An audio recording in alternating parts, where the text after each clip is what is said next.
Presta, por favor. Se posicionando o professor Leonardo Capim. O Fabinho vai trazer o microfone aí.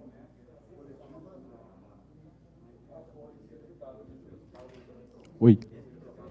Pode passar por esse Caminhada. Vamos lá? Fique à vontade, por favor. Boa noite, professor. Boa noite. Parabéns pela vitória. Sobre esse resultado, né, o Cruzeiro tendo o finalzinho ali, o Gabigol entrando, mas quem participa da jogada, por exemplo, Bolassi, né, Eduardo, que sofre o pênalti e o gol do Gabigol. Você faz essa alteração ali no finalzinho, né, todo mundo ali apreensivo se ia ter mudanças, se não ia ter, se ia ter, se não ia ter, acabou fazendo e resultou nesse gol. Queria que você comentasse isso também. E sobre uma vitória dentro de casa, que o Cruzeiro até agora não perdeu como mandante. Obrigado, boa noite. Bem, eu vou inverter as perguntas, não é? Em relação ao jogo, acho que o Cruzeiro ganhou e justificou a vitória, principalmente pela segunda parte que fez. Uma segunda parte muito boa, criamos algumas situações. O adversário, na segunda parte, não teve tão forte como a primeira e acho que o Cruzeiro justificou plenamente a vitória. Completando isto, eu disse aos jogadores agora 2 minutos atrás, há um mês atrás não éramos os piores de todo o mundo, estávamos já rebaixados para a Série B e que os nossos jogadores eram muito fracos, o treinador não sabia treinar, mas também hoje não somos os melhores do mundo. Simplesmente ganhamos um jogo. Isto é uma mensagem para dentro, que os jogadores sabem disto, mas também para fora. Somos uma boa equipa, somos uma equipa humilde de trabalho, que sabe que tem que competir bastante para conseguir ter os resultados e hoje em dia está a conseguir apresentar até um pouco mais de qualidade. E a segunda parte foi a fotografia dessa situação. Em relação às substituições, não fiz substituições antes dos 85, acho eu, 84, porque estávamos a jogar tão bem. E estávamos a jogar tão bem, e eu estava, como dizem os franceses, a m'amuser, a aproveitar ali o momento. E depois, quando eu senti já uma quebrazinha, meti jogadores frescos e ainda bem que os três tiveram uma influência direta no gol. Um gol que vem de penalti, que o jogador que ganhou, o jogador que passou e o jogador que fez o gol, e fico satisfeito, porque também os três que entraram mereciam, porque eles trabalham, têm uma boa atitude, e toda a gente, mas como eu vos disse, hoje, eu normalmente faço as substituições, mas hoje estava tão bem que vamos trocar para quê? Se estamos bem, estamos a criar, o Mateus teve 2 situações, tivemos situações de perigo, e eu achei que estava tão bem, para que trocar? Porque as substituições servem para melhorar.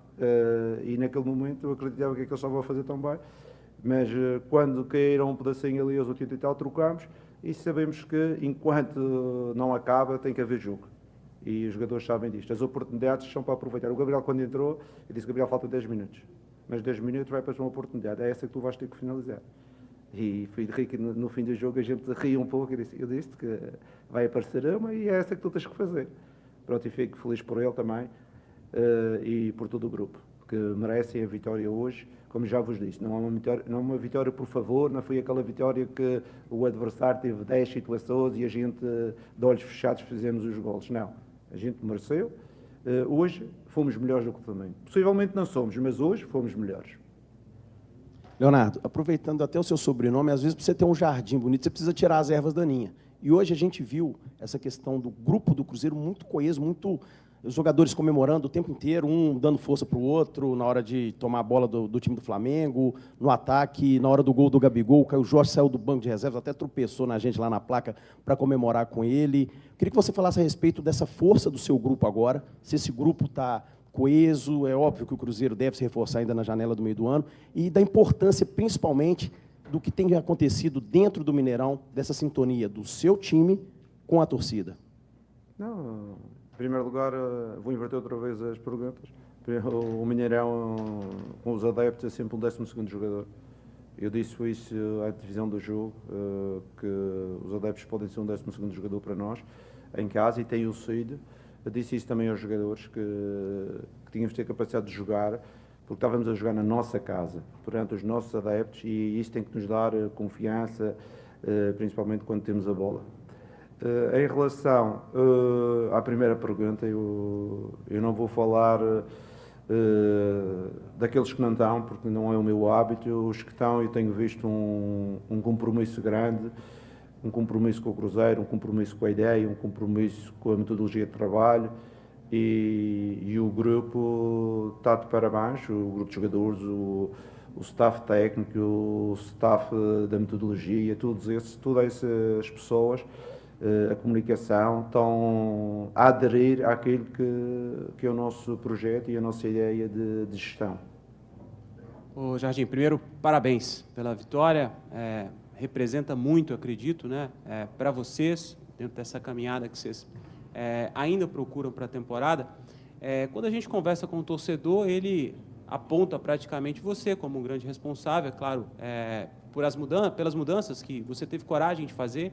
E você já falou outras vezes aqui que veio para o Brasil para poder desfrutar um pouco, conhecer do futebol brasileiro, mas para desfrutar. Queria que você falasse um pouquinho desse momento, que o Cruzeiro começa a encontrar o melhor caminho, o futebol que o torcedor espera. Queria que você falasse um pouquinho desse momento que você vive. Para essa questão são duas verdades. São duas verdades. Uma que eu vim para o Brasil para desfrutar do futebol brasileiro, porque acho que o futebol brasileiro é um país de talentos e de emoção. E gostaria de viver isso sendo treinador, não só sendo adepto. E em relação à questão de os principais responsáveis do sucesso da equipa são os jogadores, e não tenho dúvidas sobre isso. São eles que vão para dentro de campo, são eles que lutam, são eles que ganham jogos. O treinador tem a função de os indicar a direção e às vezes o caminho para que isso tal aconteça, mas nunca passa pela minha cabeça, eu sou treinador de 30 anos,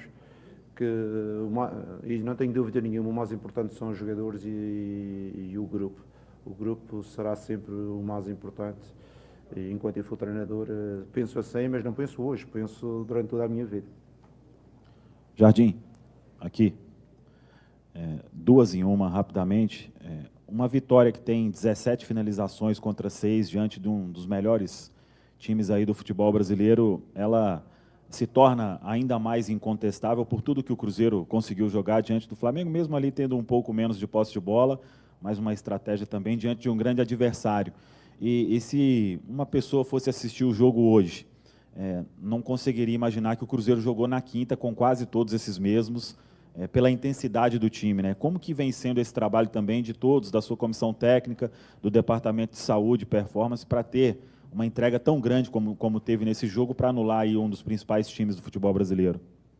Bem, eu já vos disse que uma das situações que eu analisei quando cheguei era a intensidade e a capacidade que eu queria que os jogadores jogassem, em termos físicos. Nós temos desenvolvido um conceito de trabalho importante, e tudo o que aconteceu com o Vila Nova foi para preparar o jogo do Flamengo.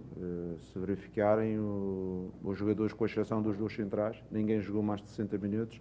60 minutos em termos fisiológicos é fácil de recuperar em 2 dias e meio, 3 dias, não há problema. 90 minutos já não é assim tão bem recuperado, principalmente jogadores que já vêm numa sequência. Por isso nós, todos estes jogadores, Kaique, Romero, Lucas, Wanderson, Caio, jogaram menos de 60 minutos, de forma a se mostrarem competitivos hoje. Eu não preciso os parar, eu preciso de ter uma estratégia de gestão, com certeza com a ajuda do nosso gabinete de análise, de performance e todas estas pessoas que hoje em dia estão direcionadas para um só objetivo. A gente dentro definir uma estratégia e está toda a gente a trabalhar em prol dessa estratégia. Jardim.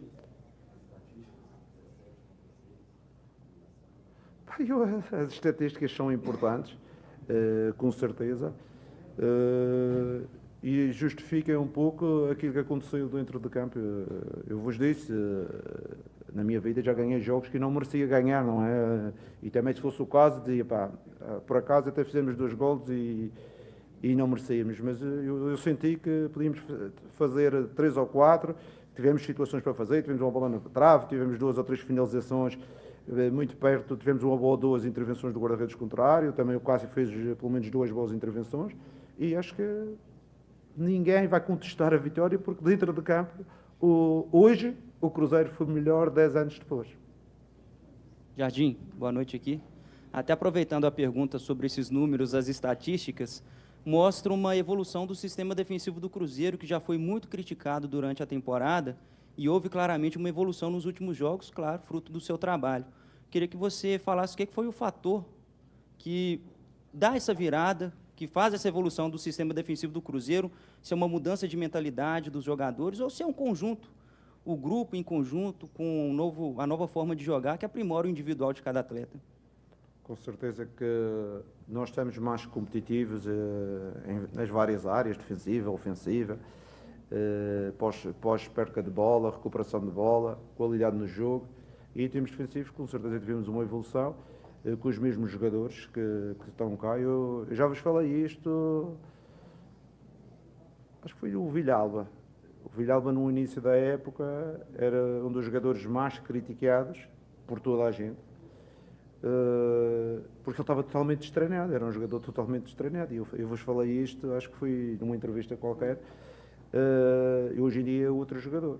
É um jogador que está treinado, e é isso que nós pretendemos treinar, e porque o meu objetivo como treinador é pôr todos os jogadores num patamar de treino que permita chegar ao jogo eles fazerem bem. E o meu objetivo como treinador é treiná-los para que eles, quando são chamados para competir, consigam competir ao mais alto nível. E foi isso que aconteceu, e com os nossos jogadores, hoje em dia, eles têm o mérito de estarem melhor defensivamente, ofensivamente, mas é o mérito do trabalho que eles trabalharam, que acreditaram, compraram a ideia, que às vezes não é só trabalhar, é comprar a ideia, e eu estou muito feliz que as coisas têm evoluído e que eles neste momento estão mais competentes e estão mais valorizados. Eu hoje o sorriso no fim do jogo, vi muito jogador feliz, porque o trabalho normalmente paga-se e é sempre rentável. Quem trabalha merece. Professor, aqui, parabéns pela vitória, né? Como você falou, uma vitória incontestável, até porque o Cruzeiro não venceu qualquer equipe, venceu, se não for a melhor equipe da América, é uma das melhores, então parabéns. Mas me permita já pensar na quarta-feira, o Cruzeiro tem um compromisso difícil, né? Jogando na altitude, o Cruzeiro ainda não venceu na competição. Qual que é o projeto para essa competição? O Cruzeiro vai priorizar mais o Campeonato Brasileiro mesmo e a Copa do Brasil e deixar a Sul-Americana de lado, até porque matematicamente tem chance de classificar, mas a gente sabe que é muito difícil. Como que é esse projeto? O Cruzeiro vai com um time forte? Como que você está pensando em relação ao próximo jogo de quarta-feira? O próximo jogo de quarta-feira terá algumas mudanças, com certeza, em relação a esta equipa, porque, como disse, não é para poupar, é para gerir jogadores. Temos jogadores que querem jogar, temos alguns jovens da formação também que nós aos poucos queremos pôr a jogar. Matematicamente está difícil a gente conseguir o objetivo, temos de ter consciência disso, vamos fazer uma viagem longa, vamos jogar fora, mas a minha ideia não é perder o jogo, a minha ideia é ganhar o jogo, independentemente de quem joga, mas vamos ter algumas alterações, como fizemos até aqui, sempre nesta competição, fizemos sempre algumas alterações, mas acredito que os jogadores estão imbuídos do bom espírito, mesmo os que vão lá jogar, e temos que ter essa noção que vamos mudar a equipa, mas o objetivo é ser competente. E se vamos ou não conseguir, mas isso vamos ver só na quarta-feira. A última. Boa noite, Jardim. Parabéns pela vitória, pela grande vitória, né? Todo mundo aí no estádio muito feliz. E eu queria saber de você como é que é gerir essa questão das substituições, por exemplo, porque hoje é um jogo muito importante para o Gabigol, é o ex-clube dele, é ídolo lá, e aí a torcida grita o nome dele 3 vezes, você segura ali até o momento que você achou necessário. Qual que é a conversa com esse jogador, para ele poder entrar com esse sangue todo? E aproveitando, sendo um pouquinho, sobre o Dineno, porque ele não veio para o jogo hoje, e ele é um cara que a torcida gosta muito, e como ele vem de lesão, levanta aquela preocupação. Então, só para dar aquela tranquilizada na galera. Obrigado. Bem, em primeiro lugar, vocês sabem que eu respeito muito a torcida e gosto desta emoção que os nossos torcedores colocam nos jogos e é fundamental. E obrigado por eles fazerem isso. Mas quando estou no jogo, sinceramente, se eles chamaram 3 ou 4 vezes pelo jogador, eu nem sequer percebi isso. Porque o meu foco nos acontecimentos é muito maior do que estar a ver o que está-se a passar exteriormente. As substituições foram feitas, como eu já vos disse, pela necessidade da equipa, no momento que a equipa necessitava, e aproveitamos que colocar os jogadores que acabaram por terem uma interferência direta no gol. Fico feliz pelos 3, fico muito feliz pelo Gabriel, porque ele fez um gol com a sua ex-equipa, e isso foi fundamental também para nós. Se a equipa está bem, eu não vou trocar, porque às vezes trocar e piorar acontece muitas vezes, e vocês conhecem o futebol, às vezes o treinador troca e piora. Se a equipa estava bem, para que é que vamos trocar? Deixa andar e deixa as coisas acontecerem, e depois quando eu senti que já estava a quebrar um pouco, é que eu fiz a troca, passei numa situação em termos táticos para um losango no meio com a entrada do Eduardo, e aí fizemos um losango no meio e jogamos com 2 avançados e trocámos para os últimos 10 minutos, fiz 5 do tempo regulamentar mais 5 do tempo complementar. Dineno é um jogador que para este jogo não era aquilo que eu pretendia, tinha o bolatos e sabia que ia haver um pouco de transição, ataque rápido. Não era um jogador, o Dineno é um jogador da área, é um jogador que precisa um pedacinho de uma certa posse de bola no campo adversário, e eu falei com ele, não vale a pena trazer, tens é que trabalhar bem e treinar, porque ele vem de uma lesão, precisa de treinos, a carga de treino deles não é igual aos outros colegas, ele precisa de mais intensidade, mais trabalho, e aproveitou estes dias para trabalhar mais. Obrigado, gente. Obrigado. Obrigado. Obrigado a vocês.